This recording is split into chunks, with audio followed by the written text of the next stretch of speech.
Hello, my name is Sonora Leonard, and this is Chapter 6, Nucleic Acids. Nucleic acids have two types of roles, and that is, two types.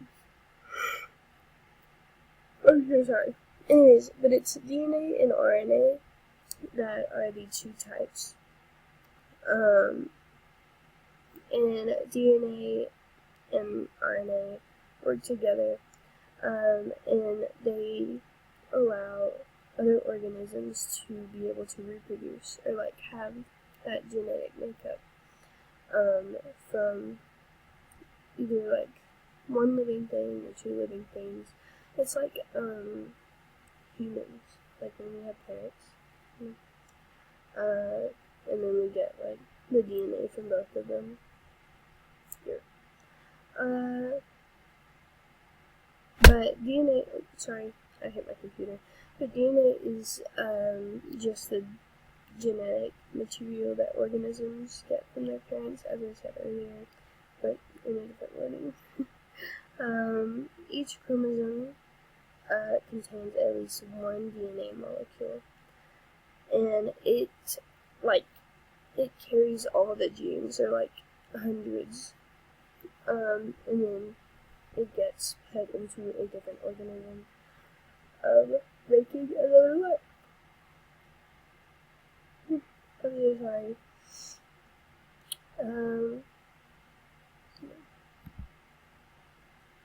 Excuse me. Components of nucleic acids. Micromolecules are nucleic acids, and they exist in polymers that are called polynucleotides. Polynucleotides are, every polynucleotide consists of a monomer called, oh wait, I put that here. I was just going off of memory. Anyways, are called nucleotides. And basically what they do, actually what they have in them, they're composed of 3 parts, a 5-carbon sugar, a nitrogen base, and 1 to 3 phosphate groups. But they lose at least 1 or 2 of them, I believe, during this process. I forgot what I was saying. Sorry. Also, I don't know if you'll see this, but I forgot to leave a comment on my other presentation. I wasn't editing clips together. There's a pause option while using Canvas Studio, and I know that's not part of the assignment. I'm so sorry for getting off track, but I just now remembered it. But I was not putting clips together. There was just a pause option. I didn't know I wasn't supposed to use that, but I won't be using that now. Anyways, each polynucleotide, I already said that, whoops, my bad. Anywho's,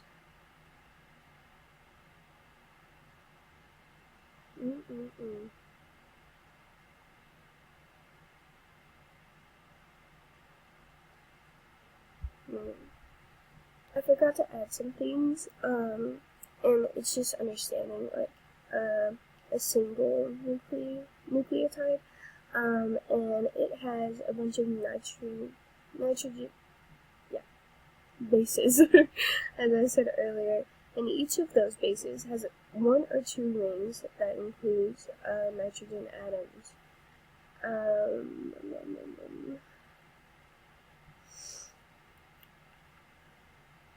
And there are 2 families. Or was this on the other slide? I'm sorry, I'm getting myself confused. I'm very tired. I just took my medicine. I'm still sick. Anyways, I'm so sorry. But anywho's, if it is on the other slide, I'll just talk more about it. But anyways, the two families are Pyrimidine. I don't know if that's it's Pyrimidines and Permit. I'm really bad at pronouncing these. I hope you know what I mean. And that one has one 6-membered ring of carbon and nitrogen atoms. But they are both found in DNA and RNA. But thymine is only found in DNA and not in RNA.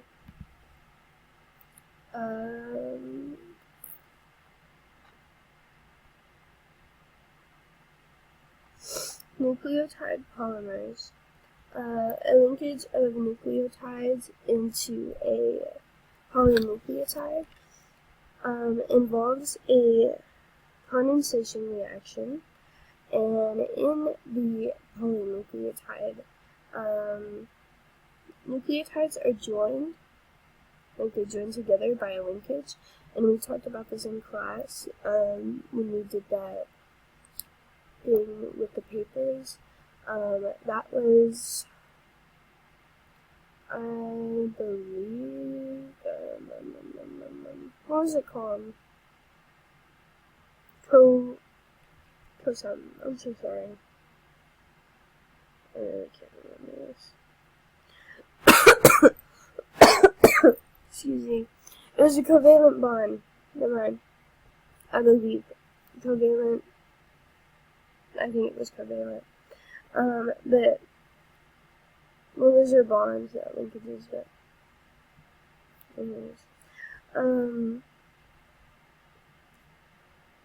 But these linkages consist of a phosphate group, and it links to the sugars of the two nucleotides so they can work together. And the bonding can result in repeating patterns. So this kind of chain, or like bond, goes on for a good while. And it can get more and more bonds attached to it. And it's just helping. They just all help each other, basically. And the two free ends of the polymer are distinctly different from each other. One has phosphate, and the other one has hydroxylin. I believe that's how you say that. Carbon.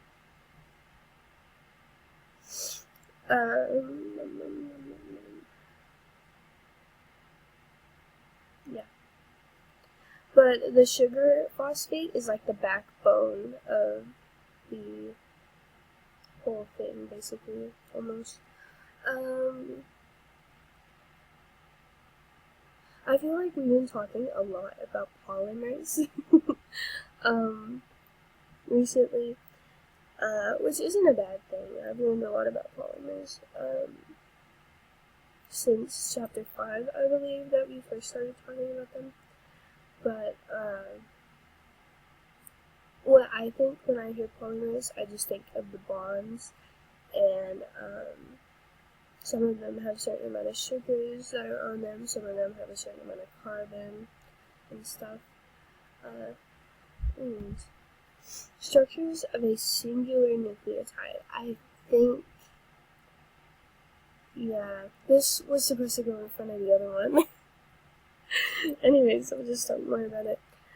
Structures of a singular nucleotide. To be able to fully understand a nucleotide, you have to look at the nitrogen bases, which I've talked about already on accident because I didn't put my slides in order like I was supposed to.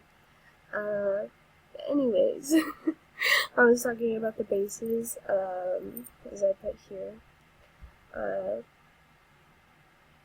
The purines, and the one that I can't say, which is this one. Yeah, I don't know why I try. But I already talked about, like, everything almost on it on accident because I thought it was going to be the other side, but it was not. Wait. Oh, there's one thing that I didn't say about the RNA. The RNA, well, in RNA, it has ribose. I believe that's how you say that.